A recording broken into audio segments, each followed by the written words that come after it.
ni champa nge hi lal pathian zara alo hen chua alom na len rual song ten lam puin du sak na tin re lom ten kan lan che in run chu nga nun lui gai o man la chang don si izai ilamang pian chang hun lom om ma ya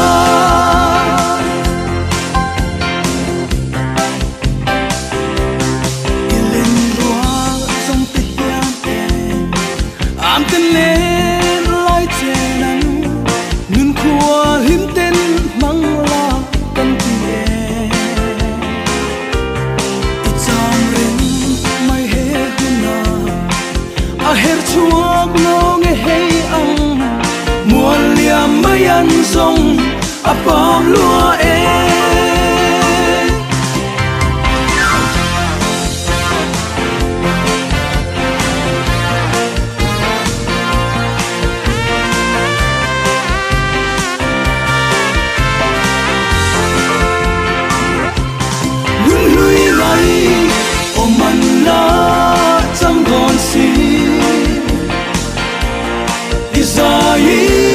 ilamang pian chang hun lom om ma ya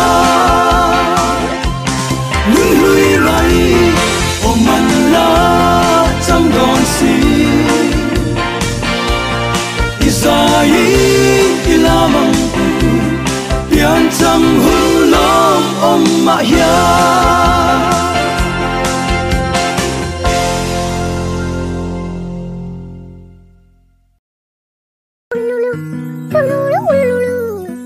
happy birthday to you जी, cake shake है तो फिर बुलाओ जी, ऐसे ही तुम बुढ़े होते रहोगे, हमको उससे क्या मतलब बताओ जी।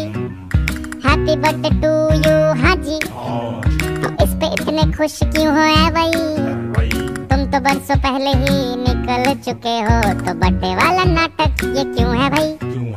कैंडल शैंडल फूंक से बुझा के, बेसुरों की भीड़ फालतू में लगवा के, बर्थडे वाला सॉन्ग जोर जोर से गवाते हो, हमसे ताली शाली का हजामत करवाते हो। ये सब नौटंकी फिर भी चलो झेल लें, केक शेक को स्टार्टर्स भर भर के आए प्लेट में, घर जाके फिर से डिनर ना मंगवाना हो, चूहे ना दौड़े पेट में रात के 1:45। हैप्पी बर्थडे टू यू जी, सोच समझ के इनवाइट भिजवाओ जी, अगर पेट पूजा का फुल इंतजाम है तो ही न्योता कंसीडर करेंगे जी।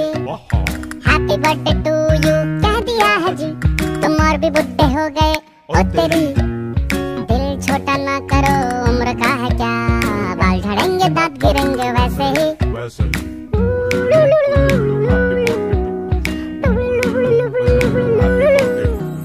देखो कोई पुराना गिफ्ट हम जो ढूंढ पाए, एक्सपेक्ट तभी करना हम कुछ हाथ में लेकर आए, you are on my friend list ये नहीं मजाक है, हम टाइम निकाल के आ गए तो बड़ी बात है। वैसे सच बताओ तुम अब कितने साल के हुए, हमको क्या पड़ी है हम किसी को ना बताएं, मुँह ना बिगाड़ो आज तुम्हारा बर्थडे है, तुम अकेले हो नहीं यहाँ और भी बुड्ढे हैं, सोच सोच के और बीपी ना बढ़ाओ, सिंग हैप्पी बर्थडे टू मी, बत्ती से चमका के चिल्ला कर गाओ हैप्पी बर्थडे टू मी। अब पैसे वैसे खर्चे हो और केक भी मंगवाए हो, तो पार्टी खत्म होने के बाद सर पटकना जी। हैप्पी बर्थडे टू यू जी, कैसी लगी तुमको मेरी फिलॉसफी, पैदा होके भी तुमने ऐसा क्या किया है, धरती पे बोझ तुम बने हो जी। Happy birthday to you but you see, उम्र छुपाने का नाम है जिंदगी, मुझको बुलाओ ना बुलाओ पर बताना, ये बर्थडे वाला सॉन्ग हिंदी में तुमको कैसा लगा है जी।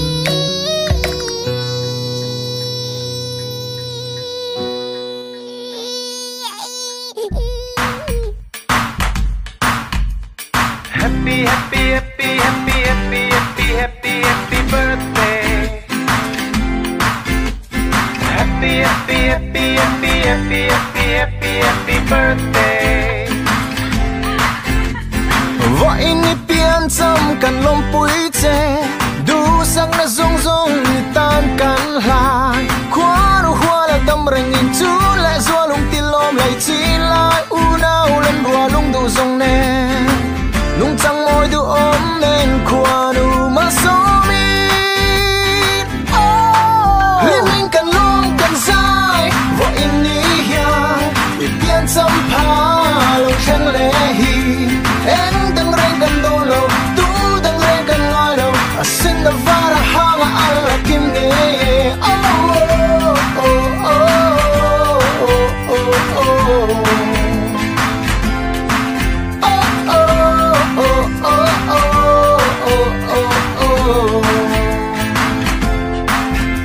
chung qua no hoa alo say lianin mình mua le đâu sum chau thăng lâu la bay đơn na thiên lung no lên bay say lên nung này dễ lên qua nung mà sông tin rèn đông dễ lên ít biến trong căn lom bụi che ô mami liên minh căn lom căn dài vội ni ya ít biến trong pa lâu khen lệ hi em đang rèn căn đô lâu tu đang rèn căn ngài lâu xin đã vara hama ala kim ne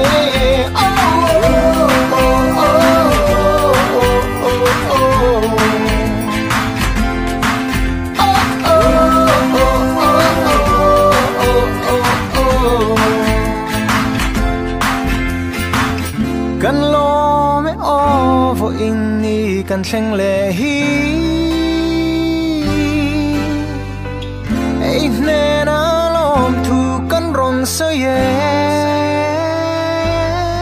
Living kan long kan sai vo in ni ya di pian sam pa lo chang le hi en dang reng kan do lo tu dang reng kan ngai lo kwa nu ma som tin reng tong se lin di pian sam kan lom pui che o mama Living kan long kan sai vo in ni ya di pian sam pa lo chang le hi en dang reng kan do lo tu dang reng kan ngai lo sin da vara hama ala kim ne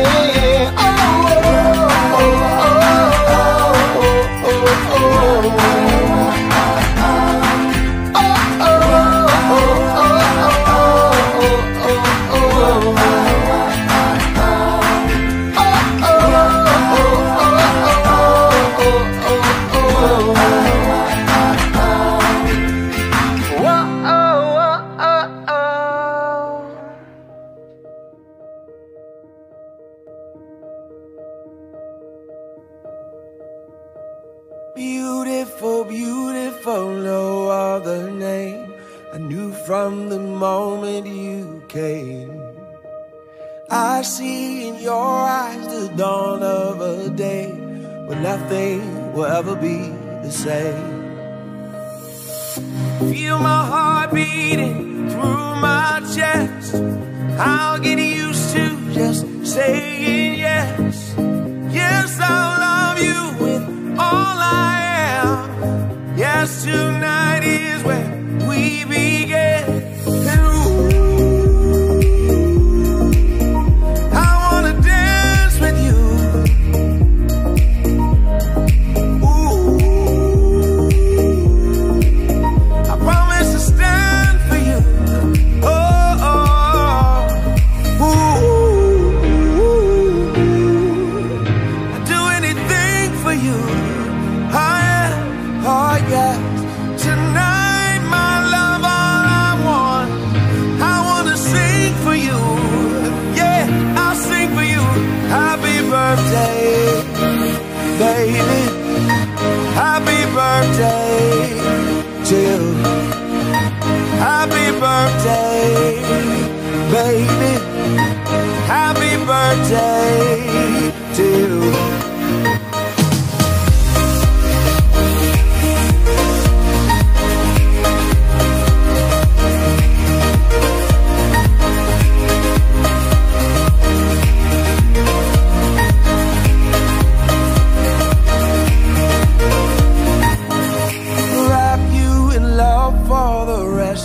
my days. Pray you find joy through your pain. I can't protect you from every heartbreak. The world isn't easy that way. But I'll be there for you when you call, there to pick you up when you fall. Yes, I'll love you with all I am. Yes, tonight is where we begin. And ooh, I wanna dance with you. Ooh, I promise to stand for you. Oh, oh, ooh, I'd do anything for you. Oh yeah, oh yeah. Tonight, my love, all I want.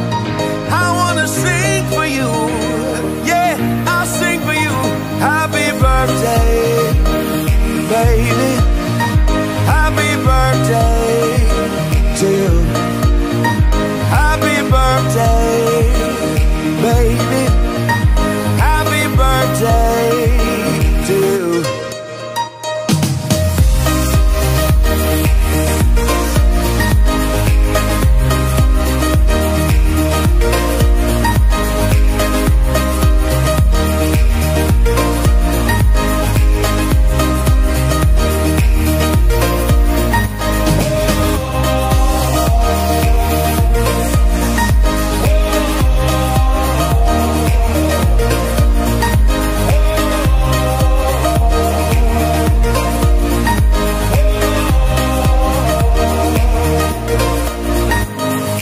Beautiful, beautiful, no other name. I knew from the moment you came.